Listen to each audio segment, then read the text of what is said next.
રાજકોટમાં ગોંડલના યુવક અમિત ખૂંટના અપઘાત કેસ મામલે સમાચાર મળી રહ્યા છે। આખો મામલો હવે કોર્ટમાં પહોંચ્યો છે, ત્યારે હવે હની ટ્રેપના આરોપી એવા પૂજા રાજકોરે કોર્ટમાં ફરિયાદ નોંધાવી છે અને તેમણે ડીસીપી જગદીશ બાંગરવા એ ડિવિઝનના પીઆઈ વિરુદ્ધ ફરિયાદ કરી। એલસીબીના 15 અધિકારીઓ 2 મહિલા પીએસઆઈ વિરુદ્ધ પણ ફરિયાદ નોંધાવી છે। પૂજા રાજકોરે રાજકોટ જેએમએફસી કોર્ટમાં ફરિયાદ કરી તપાસ એસએમસીને સોંપવામાં આવે તેવી પણ માંગ કરી છે। હાલ પૂજા ગોંડલ સબ જેલમાં જ્યુડિશિયલ કસ્ટડીમાં છે। તો પૂજા રાજકોરે હવે અલગ અલગ અધિકારીઓ સામે ફરિયાદ નોંધાવી છે। હની ટ્રેપના આરોપી છે પૂજા રાજકોર, જેમણે હવે પોલીસ કર્મીઓ સામે ફરિયાદ કરી છે, જેમાં ડીસીપી જગદીશ બાંગરવા એ ડિવિઝનના પીઆઈ વિરુદ્ધ ફરિયાદ થઈ છે। સાથે સાથે એલસીબીના 15 અધિકારીઓ 2 મહિલા પીએસઆઈ વિરુદ્ધ પણ ફરિયાદ કરી છે। પૂજા રાજકોરે રાજકોટ જેએમએફસી કોર્ટમાં આ ફરિયાદ નોંધાવી અને તપાસ એસએમસીને સોંપવામાં આવે તેવી પણ માંગ પૂજા રાજકોરે કરી છે। હાલ પૂજા ગોંડલ સબ જેલમાં જ્યુડિશિયલ કસ્ટડીમાં છે। તો અમિત ખૂંટનો આખો કેસ, જેમાં પહેલા તો અમિત પર બળાત્કારનો આરોપ લાગ્યો હતો, એના 24 કલાકમાં તે સુસાઇડ કરી લે છે અને ત્યારબાદ વિગત એવી સામે આવી છે કે તેને હની ટ્રેપમાં ફસાવવામાં આવ્યો હતો અને એમાંથી એક આરોપી પૂજા રાજકોર કે જેમણે હવે કોર્ટમાં પોલીસ કર્મીઓ સામે ફરિયાદ નોંધાવી છે। આ અંગે વધુ વિગત આપશે ન્યૂઝરૂમથી અમારી સાથે ધર્મેશ વૈદ જોડાઈ ગયા છે। ધર્મેશ, પૂજા રાજકોરે કયા આરોપ લગાવ્યા છે, કયા આરોપસર તેમણે કોર્ટમાં ફરિયાદ નોંધાવી છે અને આ બધા અધિકારીના નામ તે લઈ રહ્યા છે? વિકાસ, ગોંડલ પ્રકરણમાં જે દુષ્કર્મ, જે અમિત ખૂંટ આત્મહત્યા અને દુષ્કર્મ કેસમાં એક નવો વળાંક માત્ર 24 કલાકમાં આવ્યો છે। ગઈકાલે એક જે સગીરા હતી એમણે જે આક્ષેપ કર્યો હતો કે જયરાજસિંહ જાડેજા અને ગણેશના કહેવાથી તેઓને વારંવાર નિવેદન આપવાનું કહેવાયું હતું। આજે જે જાણવા મળ્યું છે કે જે અત્યારે જ્યુડિશિયલ કસ્ટડીમાં છે એ પૂજા રાજકોર, જે અમિત આત્મહત્યા કેસ હની ટ્રેપના જે મામલો છે એમાં અત્યારે જે ગોંડલ જે જ્યુડિશિયલ કસ્ટડીમાં છે એમણે કોર્ટમાં ફરિયાદ કરી છે।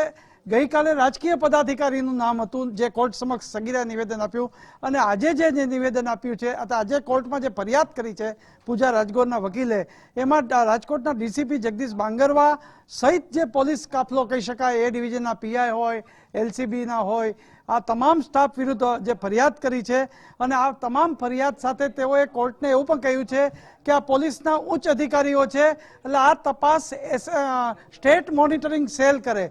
અને સૌથી મહત્વની વાત એ છે કે એમણે ખાસ કોર્ટની ફરિયાદમાં ઉલ્લેખ પણ કર્યો છે કે 4 સ્થળોના જે સીસીટીવી છે એ જે હું સમય આપું છું એ સમય અને તારીખ મુજબના સીસીટીવી ચેક કરવામાં આવે। અમારી ઉપર જે પ્રેશર કરવામાં આવ્યું હતું અને અમને જે દબાણ કરવામાં આવ્યું છે પોલીસ અધિકારીએ કરવામાં આવ્યા હતા। એટલે ગઈકાલે વિકાસ, જે સગીરાએ રાજકીય પદાધિકારી જયરાજસિંહ જાડેજા કે ગણેશનો ઉલ્લેખ કરીને વાત કરી હતી, આજે જે કોર્ટમાં ફરિયાદ રાજકોટમાં કરી છે એ જે વકીલ છે એમના વકીલ પૂજા રાજકોરના વકીલ દ્વારા આખી ફરિયાદ કોર્ટમાં દાખલ કરી છે। હવે કોર્ટ આનો તપાસ કઈ રીતે કરે છે, આદેશ કઈ રીતે કરે છે એના ઉપર સૌની નજર રહે છે। પણ જે કહી શકાય કે રાજકોટના ડીસીપી જે કહી શકાય જગદીશ બાંગરવા, ત્યાંના જે એ ડિવિઝનના પીઆઈ, એલસીબીના જે પીઆઈ સહિતનો સ્ટાફ, આ તમામ લોકો સામે જે આક્ષેપ કર્યો છે અને આક્ષેપ સાથે આ કોર્ટમાં ફરિયાદ કરતા આ પ્રકરણમાં નવો વળાંક આવ્યો છે। આજ અમિત ખૂંટ કેસમાં સૌપ્રથમ દુષ્કર્મની ફરિયાદ નોંધાવી, હજી તો પોલીસ પકડે પહેલા અમિત ખૂંટે આત્મહત્યા કરી લીધી। આત્મહત્યા પછી મૃતકના ભાઈએ જે ફરિયાદ દાખલ કરી હતી કે હની ટ્રેપ કરીને મરવા મજબૂર કર્યા, એમાં અનિરુદ્ધસિંહ જાડેજા, રાજદીપસિંહ જાડેજા અને આ જે સગીરા સહિતના જે નામો હતા એ નામોમાં એક નવો વળાંક છેલ્લા 2 દિવસથી આવી રહ્યો છે। આજે ફરી એક ચોંકાવનારો વળાંક આવ્યો છે અને આમાં પોલીસ તંત્ર ઉપર આક્ષેપો થઈ રહ્યા છે।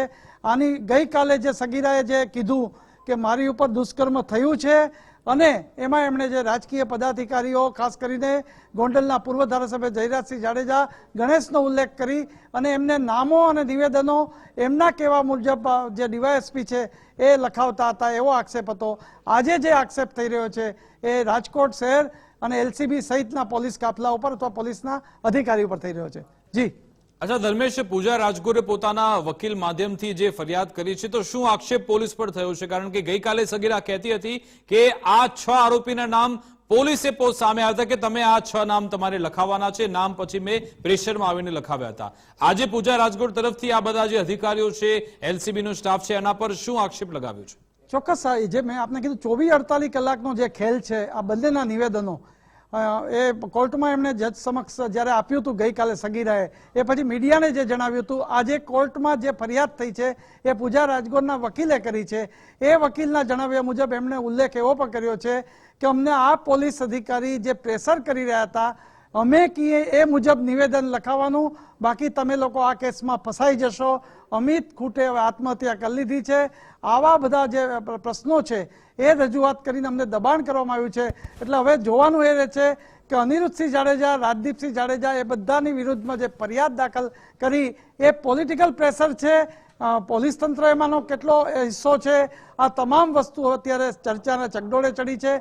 પણ 24-48 કલાકમાં 2 નિવેદનો, બંને જે એક સગીરા અને એક પૂજા રાજગોરના કોર્ટમાં ફરિયાદ, આ બંને તપાસનો વિષય માગી લે છે. હવે જોવાનું એ રહે છે કે એમણે પણ એવું કહ્યું છે, ખાસ કરીને પૂજા રાજગોરની ફરિયાદમાં, કે આ સ્ટેટ મોનિટરિંગ સેલ નિલીપ રાયની આ તપાસ સોંપાય એવી માગણી કરી છે. કોર્ટ કયો આદેશ કરે છે એના ઉપર સૌની નજર રહેશે. જી બિલકુલ, આભાર ધર્મેશ, તમામ જાણકારી આપવા બદલ અમારી સાથે જોડાવા બદલ.